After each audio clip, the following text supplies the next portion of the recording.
Bonjour Manu. Bonjour. Donc une petite interview pour Track & News. Donc on est aujourd'hui au showroom ASICS pour présenter les nouveaux modèles entre autres et vous présenter vous en tant qu'athlète. Ouais. Donc j'aurais quelques questions à te poser. Donc tu as récemment donné des conseils pour la course de l'éco-trail. Maintenant, moi, j'aurais voulu un petit peu fouiller dans ton entraînement. Donc, quel a été ton entraînement pour l'éco-trail de Paris spécifique? J'ai un entraînement qui est vraiment sur toute l'année quand même basé autour de la vitesse de base, parce que je suis un coureur qui aime bien courir relativement vite, même s'il y a des portions montagneuses quelquefois dans les trails que l'on emprunte. Le but du jeu reste d'aller vite quand même. Donc beaucoup de travail de vitesse à base de VMA courte et moyenne. D'accord. Quel est le type de séance de qualité de vitesse que tu fais? Ça va être des 10 x 300 ou des 10 x 400, quelquefois des 200, mais que je fais en nature parce que j'ai pas le temps d'aller sur la piste, etc. J'ai une vie professionnelle et familiale bien remplie qui font que les horaires d'entraînement sont assez ciblés, donc je fais vraiment de l'efficace. Donc voilà, en général c'est des sessions de 300, 200, 300, 400 assez rapides en nature, sur des sentiers par contre propres quand même. Ouais.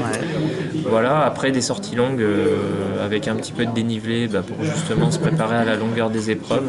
D'accord. Une séance longue pour toi, c'est... Ouais, ça va être autour de 3 heures. 3 heures, ouais. D'accord. Donc tu en cales combien? Une par semaine? Oui, par contre j'en fais jamais plus d'une par semaine parce que déjà l'emploi du temps me le permet pas. Donc, et parce qu'après c'est au niveau traumatique c'est quand même assez risqué de multiplier ce genre de séances. Puis surtout je pense que c'est inutile, notamment pour les séances longues, quand on développe cette qualité-là une fois par semaine, je pense que c'est largement suffisant. Ouais. D'accord, donc tu viens du vélo, hein. Donc je pense que tu fais toujours du vélo en accompagnement, en séance supplémentaire. Ouais, je fais du vélo, notamment quand je ressens d'un petit peu des tensions au niveau musculaire, ce qui arrive quand on fait un peu de kilométrage à pied. Donc là, j'essaye de glisser un peu de vélo quand je le peux. Ouais. D'accord. Ton programme hebdomadaire, c'est combien de séances?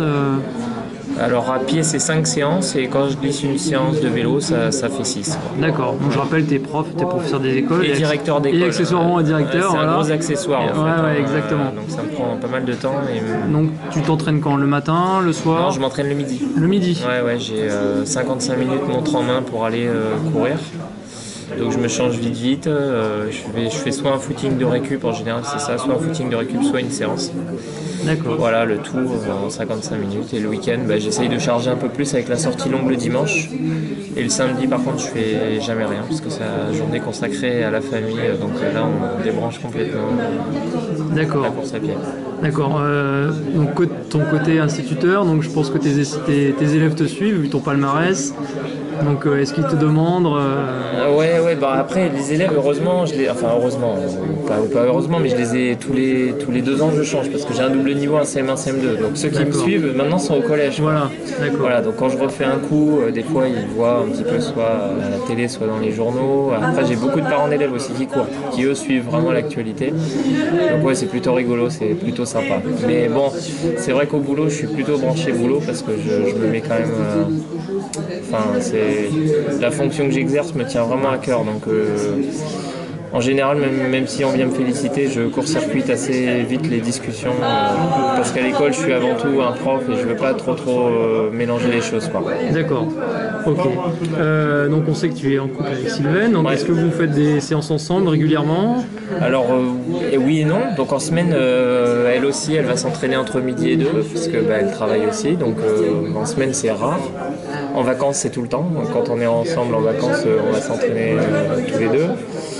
Et le week-end, on fait la sortie longue ensemble. Alors évidemment pas aux mêmes allures, on essaye, en général, on fait des montées, le dénivelé positif chacun de notre côté, on essaye de faire quelques descentes ensemble, et puis quelques fractions d'une dizaine de minutes aussi où on se retrouve. Donc c'est une séance mixte où on part ensemble, on se sépare un petit peu, on se retrouve, c'est sympa quoi. Voilà, on essaye de faire en sorte que... D'accord. Petite curiosité, je passe du coq à l'âne. L'année dernière, tu as fait de combien de kilomètres en courant? Sur l'année? Ouais, est-ce que tu as chiffré, non? Non, j'ai pas chiffré, mais comme ça, à la louche, ça doit faire 4005, je pense. 4005, d'accord. 4005, peut-être 5000, mais grand max. Ouais. Et en vélo? Pareil, ça va être un truc à la louche. Ça doit être à peu près pareil. 4, D'accord, 5, ok. je pense, ouais. Donc demain tu participes à l'écotrail. Ouais. Moi j'y participe aussi, donc petite curiosité, quelle était ta semaine cette semaine? Quelle est ta semaine? Alors, j'ai du mal à me défaire du travail intensif. Donc jusqu'au dernier moment, je mets en général des séances. C'est-à-dire? Alors, c'est-à-dire que je continue à faire des footings de récup et je continue à faire des séances d'intensité qui ressemblent à ce que je fais d'habitude, mais avec quelques répétitions en moins ou une intensité un peu moindre. Donc ça va être, au lieu d'être autour de 3 minutes au kilo sur des allures, je vais plutôt me restreindre à faire du 3,10, 3,15, 3,20. Et au lieu de faire 10 répètes, je peux en faire 8, ou au lieu d'en faire 12, je vais en faire 8, 9. D'accord, donc cette semaine tu as placé combien de séances alors? Alors cette semaine, j'ai donc lundi, j'ai fait une petite séance de course à pied, ça devait faire 13 km. Mercredi un footing, une petite heure, aussi pareil, 13 km. Et avant-hier, j'ai fait une petite séance de 13 km aussi, mais avec quelques fractions un peu plus rapides. D'accord. On sait que demain ça sera sec. Il n'y a pas plu depuis un certain temps. Voilà, donc c'est venté assez, donc ça sera sec, c'est sûr. Tu vas courir avec quelles chaussures? Alors demain, je cours comme en mon habitude depuis quasiment 2 ans avec les Fuji Trainer. Voilà, qui est un modèle hyper léger. Donc pas les DS Trainer, les Fuji. Non, les Fuji Trainer. D'accord, modèle trail. Ouais, modèle trail, très léger, très dynamique, que j'apprécie beaucoup, qui va parfaitement avec ma foulée. C'est vraiment un modèle que j'affectionne en tout terrain. Je les ai mis l'année dernière sur toutes les compétitions, il y a 2 ans aussi. Ouais. D'accord. Et côté alimentaire pendant la course? Alors boisson Isostar, bar Isostar. D'accord. Voilà. À quel rythme? Alors j'ai un bidon, je vais avoir un bidon d'eau et un bidon de boisson Isostar, donc j'alterne. Et une barre par heure. Et ensuite j'alterne boisson et eau. D'accord, pas de gel.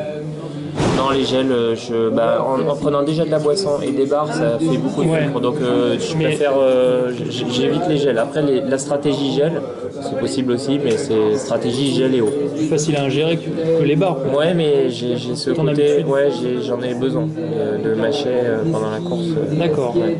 D'accord, très bien. Et donc, bon, on va pas parler de la course, ça a lieu demain.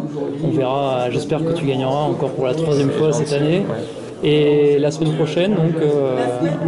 Alors la semaine prochaine, ça va être une semaine un peu plus légère parce qu'on a fait 3 mois de prépa pour arriver aujourd'hui à l'éco-trail.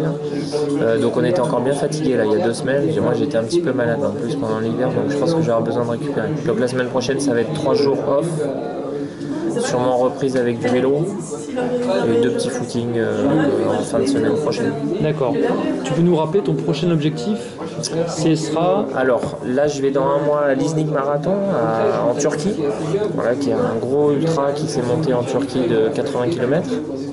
Ensuite, je vais à l'Eco-Trail d'Oslo le 23 mai. La Western States, qui est une manche de Coupe du Monde de l'Ultra Trail World Tour le 28 juin. Après, je fais un petit break de nouveau. Et puis après, la fin de l'été, ce sera l'Ultra Vasa en Suède. Voilà. Et après, les dernières grosses classiques françaises, Championnat de France, Templiers, Saint-Élion. D'accord. Donc, il me reste 7 grosses dates derrière, si je compte bien. Ouais. Ok, bon, c'est super, tu allies ta passion de la course à pied au voyage. Donc, ouais, j'ai une belle vie, ça va. Ouais. Super. Ouais, j'ai la chance de faire ce qui me plaît, d'avoir un boulot qui me plaît, une famille qui tourne bien. D'accord. Tout roule. Ok, écoute, je te remercie Manu. Merci beaucoup.